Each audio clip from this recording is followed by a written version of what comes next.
Reka subire ndabaha ikaze mwese nshuti banywanyi bacu mukunda kandi mugakurikira amakuru n'ibiganiro dutambutsa kuri chaîne yanyu imwe rudende ya Isange TV, chaîne ibashikiriza amakuru ndetse n'ibiganiro biba bigezweho kandi biba byakorewe amatohoza mu rurimi rw'ikirundi.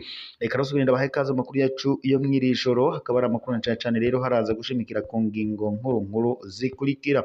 Mu gisata ca politike niho tugira dutangurira amakuru yacu, ariko na cane turaza no kurabira hamwe mu gisata c'umutekano. Aho kuri ubu ngubu amakuru duhabwa n'amasoko yacu nuko igipyo c'abapolisi camaze kugota urugo rwa Reveriyano Ndikuriyo, mugihe kandi icuka kibi kibaza iminsi caraduze hagati y'umukuru w'igihugu c'u Burundi Evariste Ndayishimiye ndetse na bimwe mu bihangange vya CNDD-FDD, harimo n'umunyamabanga mukuru w'umugambwe uri ku butegetsi wa CNDD-FDD ari we nyene iteka Reveriyano Ndikuriyo. Amakuru duhabwa n'amasoko yacu, Reveriyano Ndikuriyo yashatse ngo gusuzugura umukuru w'igihugu ndetse anavuga ko ngo Evariste Ndayishimiye ata jambo afise mu gihugu. Reveriyano Ndikuriyo mu minsi iheze muribuka mu mezi mu mwaka uheze yari yasezeye mu mabanga yo kuba mu nama nkenguzamateka, akaba yari yatangaje ko ashaka kuzokwitoza mu kibanza c'umukuru w'igihugu nk'uwigenga.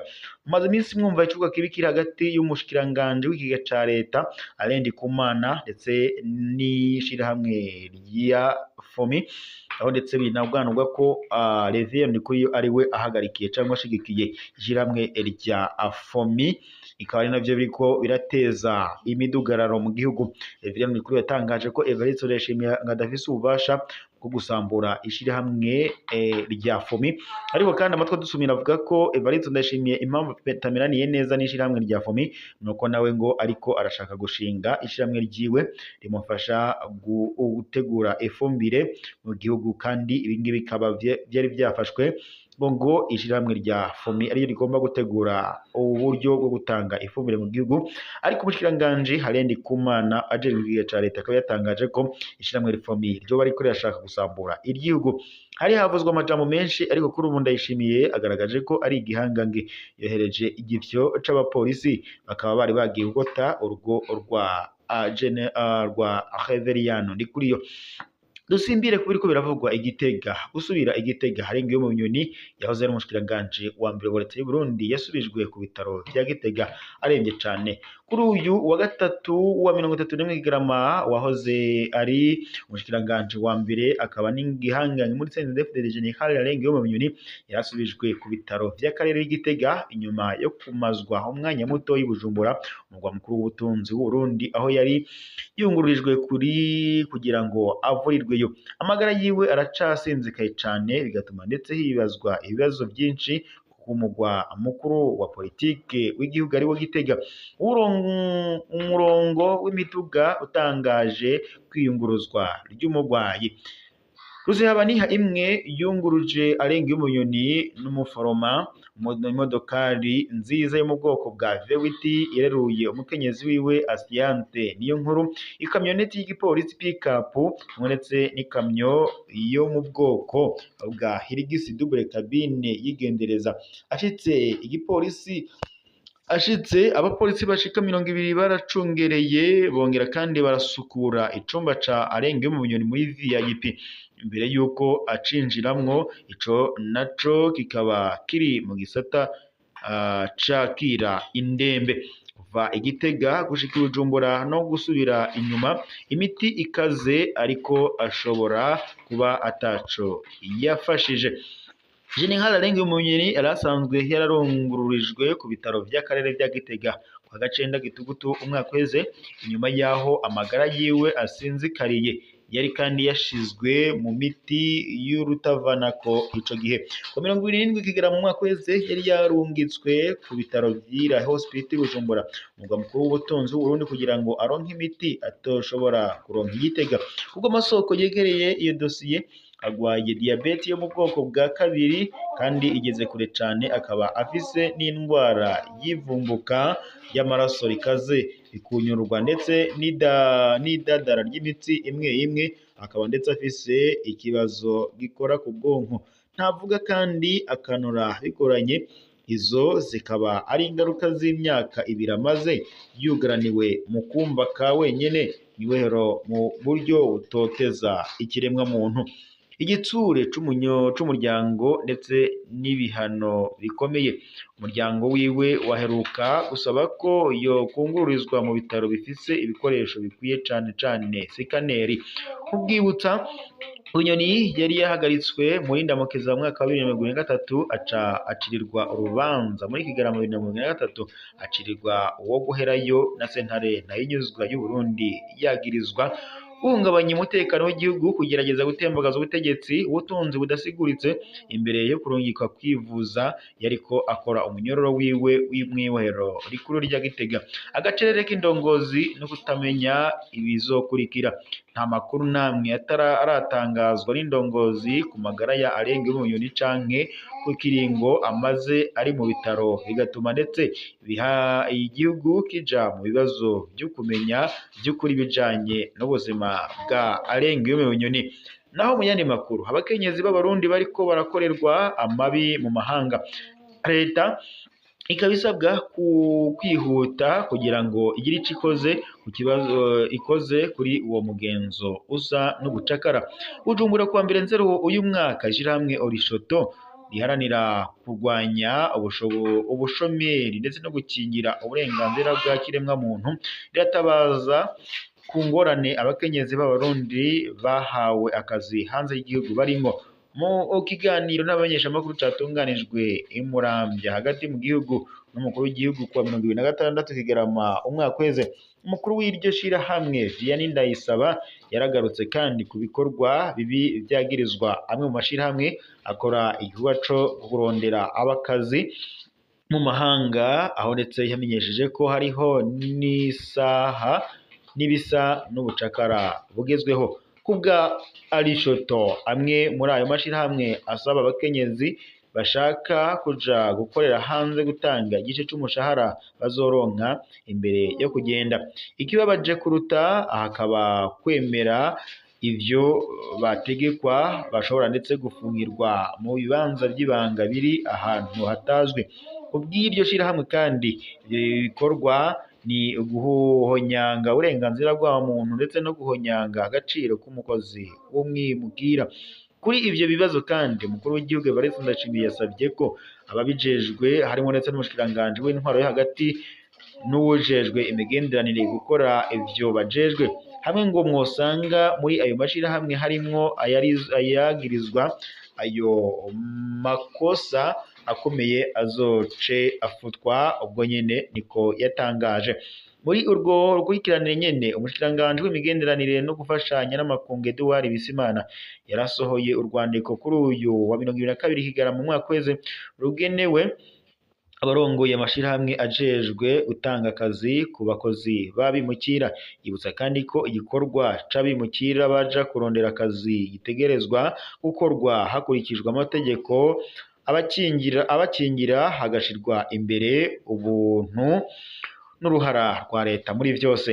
Mu gukomeza ivyo bikorwa, uwo muyobozi yatangaje ko hagiye gushirwaho urupapuro rwo kwandikako urondera akazi hanze y'igihugu kugira ngo vyorohere kunagura ivyerekeye abakozi b'abarundi, gukinga amanyanga mu gukura abakozi mu guhagarika ivyo gusubizwa inyuma hakiri kare, kandi hemerwe uruhara rwa leta mu kubakingira. Urwo rupapuro kandi ruzotegerezwa kwerekanwa imbere y'uko umuntu afata urugendo ku kibuga c'indege. Ku rundi ruhande, ayo mashirahamwe ategerezwa gutanga amasezerano yo gufashanya yemejwe na noteri imbere y'amategeko, yasinywe n'ishirahamwe ryizewe kandi ryemewe muri ico gihugu co kujamwo. Mu gihe kandi intahe ziguma ziyongera, izo ngingo zirahaboneka nk'intambwe ya mbere yo gukosora ico gisata. Arishoto n'ayandi mashirahamwe haranira agateka kazina muntu barabandanya gukurikirana, bagasaba ndetse ko ayo mategeko ashirwaho mu ngiro neza kugira ngo bihagarike ihohoterwa rikorerwa abakenyezi b'abarundi hanze y'igihugu. Naho atabiharuro biratangazwa n'indongozi, abakenyezi benshi b'abarundi baravuye mu gihugu baja gukora mu bihugu vy'Abarabu. Muri iyi myaka iheze baciye mu mashirahamwe yemewe na leta canke agenzurwa na bamwe mu bo mu nzego zijejwe umutekano. Aba mbere barongetswe hanze y'igihugu ku mugaragaro barungitswe ku wa 19 Rusama umwaka wa 2023 gushika muri Mukagaro umwaka wa 2023 nyene. Abakenyezi barenga 800 barungitswe kubw'amasezerano hagati y'u Burundi ndetse na Arabia Saoudite kubw'umuvugizi w'ubushikiranganji bw'imigenderanire ndetse n'ayandi makungu. Naho Igitegaho umwana na se bahagaritswe bagirizwa ubwicanyi muri Burunga. Abanyagihugu bakaba basaba ko ubutungane bwokora. Igitega kuwa mbere nzero uyu mwaka abantu babiri ariwe Jean Marie Ndikuriyo hamwe ndetse n'umwana wiwe Bienvenu Bikorimana bafungiwe mu gasho mu busho bw'igipolisi ca Gitega ku mugwa mukuru wa politike w'u Burundi bagirizwa kugira uruhara rukomeye mu bwicanyi bwabereye mu ntara ya Burunga mu bumanuko bw'igihugu c'u Burundi. Kubw'umwe mu babibonye, abo bikekwa bahagaritswe ku munsi wa gatanu wa 2026 kigera mu mwaka uheze ku mutumba Kameza muri zone Mahwa muri komine Matana. Bahagaritswe kandi nabo muri komite ijejwe umutekano igizwe ahanini n'urwaruka rwo mu muhari w'imbonerakure. Urwo umugambwe CNDD-FDD umugambwe uri ku butegetsi mu Burundi bafashanije n'abajejwe intwaro mu gihugu. Ivyo vyabaye mw'ijoro ryo kwa 24 rishwa 2025 kigera mu mwaka uheze, mu gihe kandi Jean Marie Ndikuriyo ndetse n'umuhungu wiwe Bienvenu Bikorimana boba bariteye mu nzu ya Eric Nimfasha baramukomeretsa imbere yo kwiba icuma gitanga imishwarara y'izuba, ibateri n'idirisha. Aya makuru kandi haremezwa na Audace Habyarimana umukuru w'umutumba Kampezi atomora ko yakomeretse cane hakoreshejwe igipanga yari yajanwe ku bitaro mu Rutovu aho yacikaniye kwa 15 Kigarama umwaka uheze. Kubw'uwo ajejwe intwaro nyene abo bikekwa icaha barahagaritswe kuri uyu wa mbere wa 19 Kigarama umwaka uheze mu gashoka komisariya y'ipolisi c'intara ya Gitega kumva z'amatohoza ariko araba. Kuri ivyo abanyagihugu bo ku mutumba Kampezi basaba Jean Marie Ndikuriyo ndetse n'umuhungu wiwe Bienvenu Bigirimana ngo barengutswe imbere y'ubutungane kugira ngo bishure kuvyo bakoze bagirizwa, nk'uko amasoko mu bajejwe umutekano abisigura neza.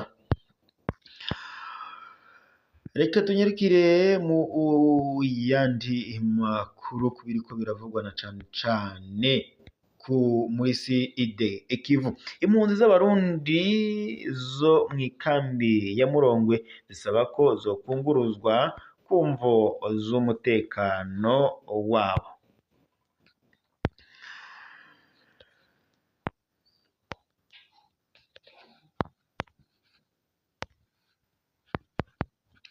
Ibi rero bibaye kandi mu gihe imidugararo muri Repubulika Iharanira Intwaro Rusange ya Kongo n'ubundi ibandanya. Gitega kuwa mbere nzero uyu mwaka impunzi z'abarundi zo mu bwoko bw'abatutsi zicumbitse mu ikambi ya Murongwe muri teritwari ya Fizi intara ya Sud Kivu ziratabaza HCR Haute Commissionnaire pour la Réfugié na CNR Commission Nationale pour la Réfugié kugira ngo simurwe zijanwe mu bice birimwo umutekano. Zemeza ko zibayeho ziterwa ubwoba n'abawazarendo mu gihe kandi akarere karangwamo indyane n'amajambo abiburwanko, nk'uko byashikirijwe na menshi mu masoko yavuganye n'imbonesha kure yacu. Bamwe mu mpunzi zabo boba barigeze gufatwa na wazarendo baca barungikwa mu gisagara ca Baraka. Abandi bavuga ko batacubahuka gusohoka ikambi kuja ku masoko canke mu mirima ubwoba bwo kwitiranywa n'imigwi yitwaje ibigwanisho nka AFC M23 canke Red Tabara.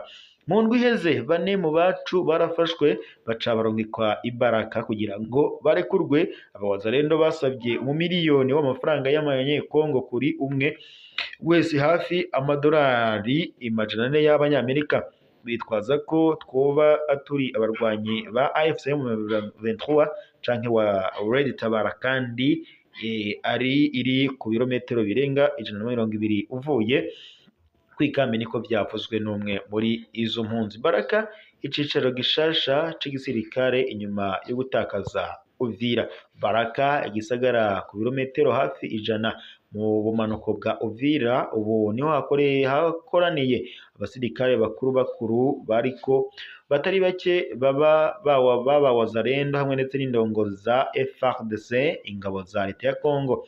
Ivyo vyabaye inyuma yuko Uvira yafashwe n'imirwi ya AFC M23 mw'ijoro yo kuwa 9 gushira wa 10 Kigarama umwaka kweze. Kuva ico gihe impunzi z'abatutsi zo muri Murongwe zivuga ko zama ziriko ziraterwa ubwoba zagirizwa gukorana n'imigwi yitwaje ibigwanisho iri mu buseruko bwa Kongo kumva z'uko ziri mu bwoko bw'abatutsi gusa. Twama duterwa ubwoba buri mwanya n'umwanya, uwo wese turashobora kwicwa. Abawazalendo bari hose niko bivugwa n'umwe muri izo mpunzi. Ibi byose biriko biraba bifitaniye isano n'indyane ziri muri karere zirangwa n'intambara z'urutavanako ziri mu buseruko bwa Repubulika Iharanira Intwaro Rusange ya Kongo. Kinshasa yagiriza Kigali gufasha ihuriro rya AFC M23 mu gihe kandi u Rwanda ruhakana ibyo rwagirizwa rw'ibinyoma rukavuga ko ataruhuriye n'imigwi yitwaje ibigwanisho nka AFC na M23 guhungabanya umutekano mu buseruko bwa Repubulika Iharanira Intwaro Rusange ya Kongo. Ni mu gihe kandi u Rwanda narwo rwagiriza Repubulika Iharanira Intwaro Rusange ya Kongo n'u Burundi gufasha FDLR umugwi w'abarwanyi bamwe muri bo bagirizwa kugira uruhara mu ihonyabwoko ryakorewe mu mwaka wa 1994 ryakorewe abatutsi mu Rwanda. Muri ico cuka nyene co guterana amajambo n'akarere, imirwi ya wazalendo icuditse n'igisirikare ca Kongo irafise uruhara rukomeye cane ku rubuga, ariko kandi ikaba yagirijwe kwica abasivile cane cane ababonwa ko boba basa n'abo mu bwoko bw'abaroberi. AFC M23 ubu yarinjiye mu ihuriro rya Alliance Fleuve Congo AFC rirongowe na Colonel Nanga yahoze arongoye umugwi w'igihugu wigenga ujejwe amatora muri Congo. Ikaba kandi ibandanya ibikorwa vya gisirikare mu kwigarurira uburere muri Sud Kivu, bigatuma ndetse indyane z'amoko ziyongera hamwe ndetse n'umutekano muke mu bice bigenzurwa n'igisirikare ca leta. Amajambo abiba urwanko n'umutekano muke biguma vyiyongera. Iterabwoba rikorerwa impunzi z'abarundi b'abatutsi bo muri Murongwe ntirisigaza abatutsi b'abakongomani. Haraheze iminsi myinshi abatowe indongozi za politiki hamwe ndetse n'abagereye ubutegetsi bararijwe cane amajambo y'urwanko gushika aho bahamagarira kwica abatutsi n'abavuga ikinyarwanda kubera intambara ihari. Umukuru w'igihugu ca Kongo atwaniye Felix Tshisekedi yari yamirije ku mugaragaro aya majambo, ariko kandi ku rubuga impunzi zivuga ko atacahindutse kubijanye n'umutekano. Mu mpera z'indwi iheze umuvugizi wa FARDC General Sylvain Ekenge yarabogojwe mu mabanga kimwe n'umwe mu ndongozi za RTNC. Uwa mbere yagirijwe kuvuga amajambo y'urwanko ku bakenyezi b'abatutsi, uwundi nawe ko yemeye ko ayo majambo aca kumbonesha kure kubw'amasoko yizewe. Gusaba bikomeye kwimurirwa ahandi. Impunzi zo muri Murongwe zivuga ko zatabaje igihe kinini CNR, ariko kandi ntiziraronka inyishu. Izo mpunzi zisaba HCR ndetse na CNR ndetse na leta ya Kongo mu bafatanije n'ingabo ziri Ibaraka gufasha byihuta kwimurirwa mu kindi kibanza kirimo umutekano bw'amasoko muba muri ico gice hamwe ndetse n'abategetsi. Ikambi ya Murongwe iri muri territoire ya Fizi irimwo impunzi zirenga 15,000 z'abarundi. Bikaba rero bishira mu bwoba bukomeye impunzi z'abarundi ziri muri ivyo territoire. Reka dushimire mwese mwari kumwe natwe mu makuru n'ibiganiro twego tubashikiriza kuri ino saha. Reka dusozere ngaha guza tuza gusubira mu makuru araza kuba agizwe ko mwibuke gufyonda suivre, partager ndetse na s'abonner kugira ngo mujye muraba bambere kubona notification zijanye n'amakuru mashasha turiko turacisha kuri ino chaîne yanyu yacu YouTube Isange TV, chaîne ibashikiriza amakuru n'ibiganiro biba bigezweho kandi biba byakora amatohoza mu rurimi rw'ikirundi. Reka nshimire mwese mwari kumwe natwe mu makuru n'ibiganiro tweko turashikiriza kuri ino saha. Dusozere ngaha tuza gusubira n'ubundi mu makuru araza kuba agezweho.